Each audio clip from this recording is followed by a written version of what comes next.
My grandfather was a thief. He stole my grandmother's name and her identity. He used them to escape a poor, forgotten corner of the rural West, then ran off with another woman. He became a law professor, standing at podiums and lecturing about justice. She became a famous painter, giving interviews about integrity. My grandmother spent her whole life trapped in that same dying farmland. Everyone called her an old maid. She never stopped waiting for him, not even on her deathbed. 50 years later, I clawed my way out of that godforsaken place on the strength of 2 generations, my grandmother and my mother. I made partner at a top law firm. It was graduation season. I sat in the lead interviewer's chair. Across from me sat a girl, polished, confident, the most outstanding graduate from the best law school in the state.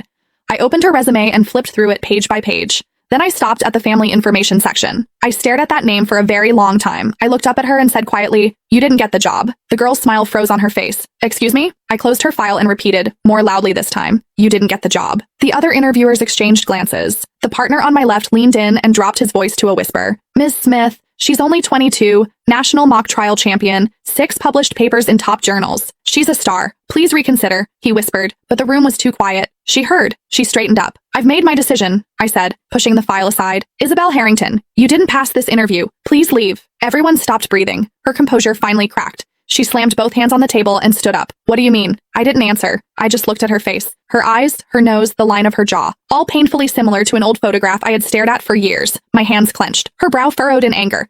"Do you know who I am?" she demanded. "My grandfather is Professor Emeritus of Law at State University. My grandmother is a renowned painter, a lifelong academician of the National Academy of Fine Arts. Both my parents were federal judges. Everyone in the legal world knows their names.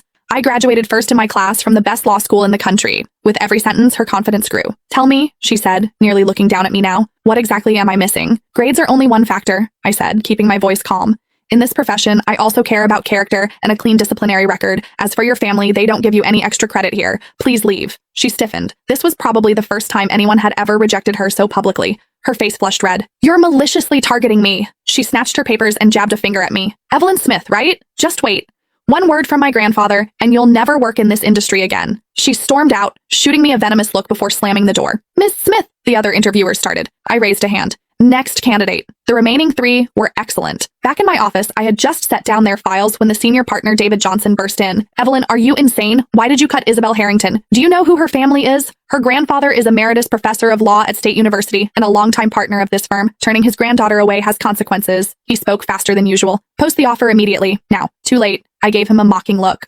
"I've already returned her file." His face went blank. Then his phone rang. One glance at the caller ID changed his expression. He walked out without another word, throwing me a look that said, "You have just started a war." I wasn't afraid. I had waited too long for this day. I finished reviewing the other candidates' files. The door opened. David Johnson walked back in, slightly hunched, escorting an elderly woman. "Miss Smith, this is Isabel's grandmother, Mrs. Harrington."